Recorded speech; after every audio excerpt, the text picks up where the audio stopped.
Around the World in 80 Days, by Jules Verne. Translated by George Makepeace Towell. Chapter 25, in which a slight glimpse is had of San Francisco. It was 7 in the morning when Mr. Fogg, Aouda, and Passepartout set foot upon the American continent, if this name can be given to the floating quay upon which they disembarked. These quays, rising and falling with the tide, thus facilitate the loading and unloading of vessels. Alongside them were clippers of all sizes, steamers of all nationalities, and the steamboats with several decks rising one above the other, which ply on the Sacramento and its tributaries. There were also heaped up the products of a commerce which extends to Mexico, Chile, Peru, Brazil, Europe, Asia, and all the Pacific islands. Passepartout, in his joy on reaching at last the American continent, thought he would manifest it by executing a perilous vault in fine style, but tumbling upon some worm-eaten planks he fell through them. Put out of countenance by the manner in which he thus set foot upon the New World, he uttered a loud cry which so frightened the innumerable cormorants and pelicans that are always perched upon these movable quays that they flew noisily away. Mr. Fogg, on reaching shore, proceeded to find out at what hour the first train left for New York, and learned that this was at 6 o'clock p.m. He had, therefore, an entire day to spend in the Californian capital.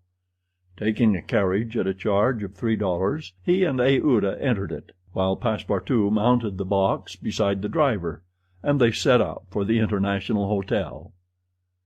From his exalted position, Passepartout observed with much curiosity the wide streets, the low, evenly ranged houses, the Anglo-Saxon Gothic churches, the great docks, the palatial wooden and brick wire houses, the numerous conveyances, omnibuses, horse cars, and upon the sidewalks not only Americans and Europeans, but Chinese and Indians. Passepartout was surprised at all he saw. San Francisco was no longer the legendary city of 1849, a city of banditti, assassins, and incendiaries, who had flocked hither in crowds in pursuit of plunder, a paradise of outlaws where they gambled with gold dust, a revolver in one hand and a bowie knife in the other. It was now a great commercial emporium. The lofty tower of its city hall overlooked the whole panorama of the streets and avenues which cut each other at right angles, and in the midst of which appeared pleasant verdant squares, while beyond appeared the Chinese quarter, seemingly imported from the Celestial Empire in a toy box. Sombreros and red shirts and plumed Indians were rarely to be seen, but there were silk hats and black coats everywhere worn by a multitude of nervously active, gentlemanly-looking men. Some of the streets, especially Montgomery Street, which is to San Francisco what Regent Street is to London, the Boulevard des Italiens to Paris, and Broadway to New York, were lined with splendid and spacious stores, which exposed in their windows the products of the entire world. When Passepartout reached the International Hotel, it did not seem to him as if he had left England at all. The ground floor of the hotel was occupied by a large bar, a sort of restaurant freely open to all passers-by, who might partake of dried beef, oyster soup, biscuits, and cheese without taking out their purses. Payment was made only for the ale, porter, or sherry which was drunk. This seemed very American to Passepartout. The hotel refreshment rooms were comfortable, and Mr. Fogg and Aouda, installing themselves at a table, were abundantly served on diminutive plates by negroes of darkest hue. After breakfast, Mr. Fogg, accompanied by Aouda, started for the English consulate to have his passport viséd. As he was going out, he met Passepartout, who asked him if it would not be well, before taking the train, to purchase some dozens of Enfield rifles and Colt's revolvers. He had been listening to stories of attacks upon the trains by the Sioux and Pawnees. Mr. Fogg thought it a useless precaution, but told him to do as he thought best, and went on to the consulate. He had not proceeded 200 steps, however, when, by the greatest chance in the world, he met Fix. The detective seemed wholly taken by surprise. What! Had Mr. Fogg and himself crossed the Pacific together, and not met on the steamer? At least Fix felt honored to behold once more the gentleman to whom he owed so much, and as his business recalled him to Europe, he should be delighted to continue the journey in such pleasant company. Mr. Fogg replied that the honor would be his, and the detective, who was determined not to lose sight of him, begged permission to accompany them in their walk about San Francisco, a request which Mr. Fogg readily granted. They soon found themselves in Montgomery Street, where a great crowd was collected. The sidewalks, street, horse-car rails, the shop doors, the windows of the houses, and even the roofs were full of people. Men were going about carrying large posters, and flags and streamers were floating in the wind, while loud cries were heard on every hand. "Hurrah for Cammerfield! Hurrah for Mandaboy!" It was a political meeting, at least so Fix conjectured, who said to Mr. Fogg, "Perhaps we had better not mingle with the crowd. There may be danger in it." "Yes," returned Mr. Fogg, "and blows, even if they are political, are still blows." Fix smiled at this remark, and, in order to be able to see without being jostled about, the party took a position on the top of a flight of steps situated at the upper end of Montgomery Street. Opposite them, on the other side of the street, between a coal wharf and a petroleum warehouse, a large platform had been erected in the open air, towards which the current of the crowd seemed to be directed. For what purpose was this meeting? What was the occasion of this excited assemblage? Phileas Fogg could not imagine. Was it to nominate some high official, a governor or member of Congress? It was not improbable, so agitated was the multitude before them. Just at this moment there was an unusual stir in the human mass. All the hands were raised in the air. Some, tightly closed, seemed to disappear suddenly in the midst of the cries, an energetic way, no doubt, of casting a vote. The crowd swayed back, the banners and flags wavered, disappeared an instant, and then reappeared in tatters. The undulations of the human surge reached the steps, while all the heads floundered on the surface like a sea agitated by a squall. Many of the black hats disappeared, and the greater part of the crowd seemed to have diminished in height.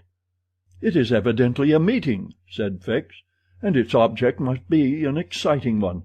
I should not wonder if it were about the Alabama, despite the fact that the question is settled." "Perhaps," replied Mr. Fogg simply. "At least there are two champions in presence of each other, the Honorable Mr. Cammerfield and the Honorable Mr. Mandaboy."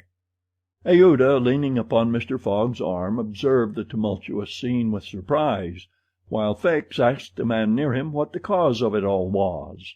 Before the man could reply, a fresh agitation arose. Hurrahs and excited shouts were heard. The staffs of the banners began to be used as offensive weapons, and fists flew about in every direction. Thumps were exchanged from the tops of the carriages and omnibuses which had been blocked up in the crowd. Boots and shoes went whirling through the air, and Mr. Fogg thought he even heard the crack of revolvers mingling in the din. The rout approaching the stairway and flowed over the lower step. One of the parties had evidently been repulsed, but the mere lookers-on could not tell whether Mandaboy or Cammerfield had gained the upper hand. "It would be prudent for us to retire," said Fix, who was anxious that Mr. Fogg should not receive any injury, at least until they got back to London. "If there is any question about England in all this, and we were recognized, I fear it would go hard with us." "An English subject," began Mr. Fogg. He did not finish his sentence, for a terrific hubbub now arose on the terrace behind the flight of steps where they stood, and there were frantic shouts of "Hurrah for Mandaboy! Hip, hip, hurrah!" It was a band of voters coming to the rescue of their allies, and taking the Cammerfield forces in flank. Mr. Fogg, Aouda, and Fix found themselves between two fires. It was too late to escape. The torrent of men armed with loaded canes and sticks was irresistible. Phileas Fogg and Fix were roughly hustled in their attempts to protect their fair companion. The former, as cool as ever, tried to defend himself with the weapons which nature has placed at the end of every Englishman's arm, but in vain. A big, brawny fellow with a red beard, flushed face, and broad shoulders, who seemed to be the chief of the band, raised his clenched fist to strike Fogg, whom he would have given a crushing blow, had not Fix rushed in and received it in his stead. An enormous bruise immediately made its appearance under the detective's silk hat, which was completely smashed in. "Yankee!" exclaimed Mr. Fogg, darting a contemptuous look at the ruffian. "Englishman," returned the other. "We will meet again." "When you please. What is your name?" "Phileas Fogg. And yours?" "Colonel Stamp Proctor." The human tide now swept by, after overturning Fix, who speedily got upon his feet again, though with tattered clothes. Happily he was not seriously hurt. His travelling overcoat was divided into two unequal parts, and his trousers resembled those of certain Indians, which fit less compactly than they are easy to put on. Aouda had escaped unharmed, and Fix alone bore marks of the fray in his black and blue bruise. "Thanks," said Mr. Fogg to the detective as soon as they were out of the crowd. "No thanks are necessary," replied Fix, "but let us go." "Where?" "To a tailor's." Such a visit was indeed opportune. The clothing of both Mr. Fogg and Fix was in rags, as if they had themselves been actively engaged in the contest between Cammerfield and Mandaboy. An hour after, they were once more suitably attired, and with Aouda returned to the International Hotel.